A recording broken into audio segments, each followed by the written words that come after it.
আসসালামু আলাইকুম। কেমন আছেন আপনারা সবাই? আশা করি ভালো আছেন। আল্লাহর রহমতে আমিও ভালো আছি। তো আজকে হচ্ছে মঙ্গলবার, আব্বুরা শাক নিয়ে গিয়েছিল হাটে। এখন হচ্ছে বেগুন উঠাচ্ছে। তো বিকালবেলার হাটে বেগুন নিয়ে যাবে, তার জন্য আমরা ক্যারেট নিয়ে আসলাম, বেগুন নিয়ে যাব। বেগুন তুলে নিয়ে আমরা বাড়ি চলে এসেছি। এই যে এক ট্রে বেগুন, আর এদিকে ব্যাগের মধ্যে আছে। এখানে লাল শাক তোলা হয়েছে কারো দেওয়ার জন্য, তাই তো আম্মু? একজনকে দেওয়ার জন্যে।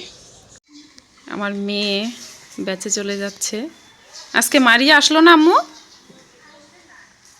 আচ্ছা যাও। উঠানের অবস্থা দেখেন।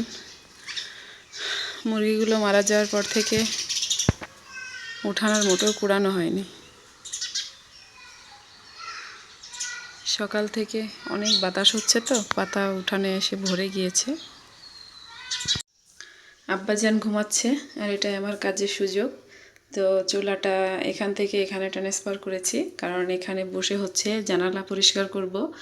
10 দিন হয়েছে জানালা পরিষ্কার করেছি, কিন্তু বিকালবেলা বাতাস আসে, যার কারণে জানালা আটকিয়ে দিয়ে রান্না করি।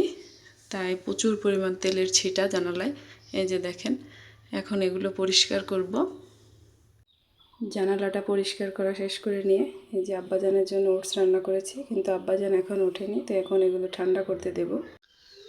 ছেলে উঠে গিয়েছে, ছেলেকে খাবারটা খাইয়ে দিলাম, দিয়ে এই যে এই ঘরে এসে বেডশিটটা পরিবর্তন করে নিয়েছি, আর বালিশের কভার দুইটা ওইখানে রেখে বালিশ দুইটা আমি রোদ্রে দিয়ে আসলাম।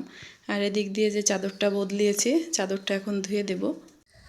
বেডশিট আর কাপড়গুলো সব ধুয়ে নেড়ে দিয়েছি, আর ওই যে ওইদিকে হচ্ছে বালিশগুলো সব রোদ্রে দিয়ে দিয়েছি। আর আজকে আমার আম্মুদের বাসায় মসজিদের ইফতারি, তার কারণে এখন সোজা আম্মুদের বাসায় চলে যাব। আম্মুদের বাড়িতে চলে এসেছি, আর আম্মু অলরেডি এখানে প্রেশার কুকারে ছোলা সিদ্ধ দিয়ে দিয়েছে, আর এখানে হচ্ছে আলুর চপের জন্য আলু সিদ্ধ দিয়েছে। তো এখন আমার কী করতে হবে, পেঁয়াজ কাটবো আর বেগুনের জন্য বেগুন কাটবো, তাই তো আম্মু? এই যে পেঁয়াজ কোচানো হয়ে গিয়েছে, আর এদিক দিয়ে দেখেন বেগুনগুলো আমার আম্মু ধুয়ে নিয়ে এইভাবে ঝুড়িতে মেলে দিয়েছে।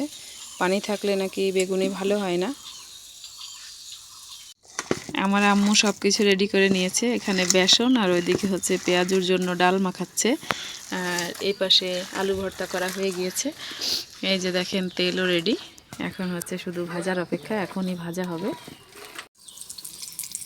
আম্মু আলুর চপ বানানো শুরু করে দিয়েছে মসজিদের জন্যে। এই যে পেঁয়াজু আর এদিকে আলুর চপ ভাজা হয়ে গিয়েছে, এখন বেগুনি ভাজা হবে।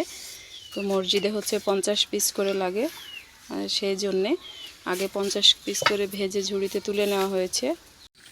এখন হচ্ছে বেগুনি ভাজা, এই যে বেগুনি ভাজা হচ্ছে।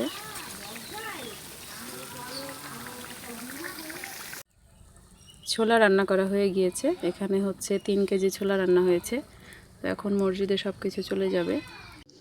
আমাদের এখানে নিয়ম হচ্ছে যেদিন মসজিদে ইফতারি দেওয়া হয় সেদিন প্রতিবেশীর বাসায় বাসায় ইফতারি দেওয়া হয়। তো প্রায় 50টা প্লেট ইফতারি গিয়েছে, সবাইকে দিতে দিতে অনেকটাই দেরি হয়ে গিয়েছে। তো আমার আম্মু তাড়াহুড়া করে যাই জোগাড় করেছে, এখানে শুধু আমি, আম্মু আর আমার মেয়ে খাবো। আমার আব্বু তো মসজিদেই চলে গিয়েছে ইফতারি নিয়ে। আর এদিক দিয়ে দেখেন আমার ছেলে হচ্ছে ট্যাং গোলাচ্ছে। কি করছো আব্বু? হ্যাঁ, ট্যাং গোলাও।